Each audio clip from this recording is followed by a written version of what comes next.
what we have here is a little different. These are ceramic. This would be a 100% untraceable shotgun round. Undetectable in an x-ray, well, obviously except for that part, but you can make that out of plastic. So, it's an interesting test. These come from the mining industry. This is ceramic sorting media, or it could be ceramic tumbling media as well. This stuff is used in big gold jigs. It's sort of a cap layer. The big gold jigs, as they bounce up and down, this ceramic media floats on top, keeping, the gold caught down underneath. It's also used in tumbling applications as a polishing compound.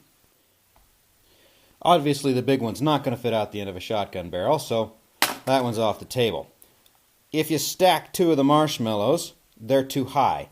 Sideways, it's got me just a touch nervous. They may not fit quite right. But these spherical ones fit very nicely. One stacked on top of the other.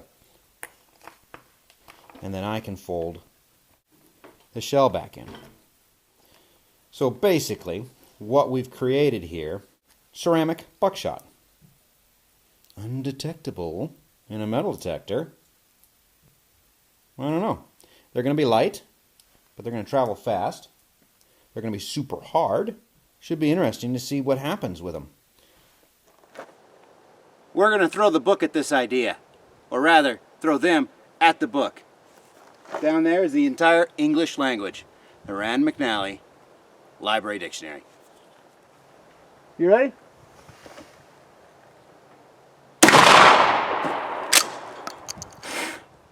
This is shot at 800 frames a second.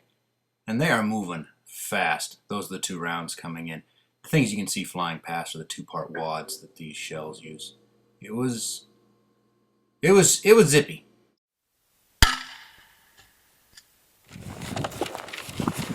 We got one center mass shot.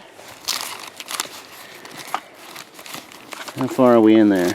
We are in there, it's just bent at that point, to E, or page 446, giving us a pretty low penetration if we're honest. My gosh, there it is right there. It popped out. Fascinating.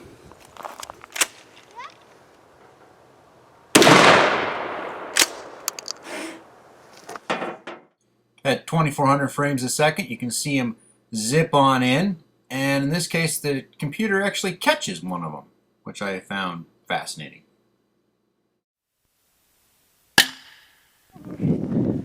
It is stuck in there. Boy, I really expected these things to shatter upon impact. Let's shoot a rock, see what that does. They've proven to be way more durable than I thought. I really expected the ceramic to shatter. And it's not even chipping. So what we're going to do is shoot an actual rock and see what happens there. I have it tipped it a bit in the hopes that they don't come back at us.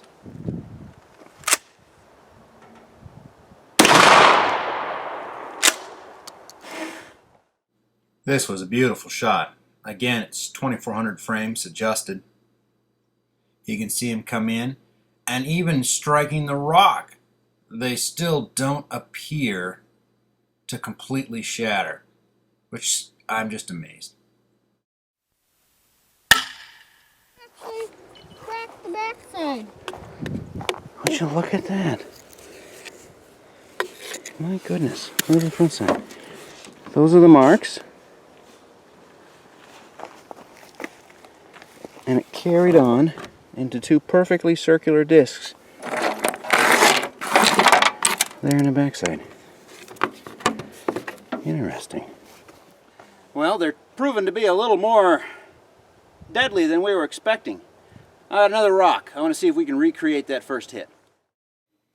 This time as the rounds come in, you can clearly see that we have one of them shatter and a ricochet, but that white is shattered ceramic sort of floating down.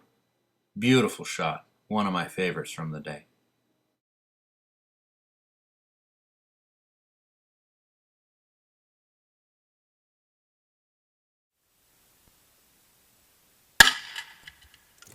It did explode into pieces, didn't it? What are Is that a flake of ceramic? That's a flake of ceramic right there. Alright, so they are shattering when they hit the rocks. Fascinating. We shot a few more times that day, but none of it turned out to be as visually interesting as those rocks. Overall, I'd call it a mild success. Yeah, sure, the rounds would be theoretically untraceable, but I don't think your average terrorist is going to rush out and make himself some of these. And I don't know if they'd be particularly effective, despite their ability to slip on through metal detectors. It's a good day.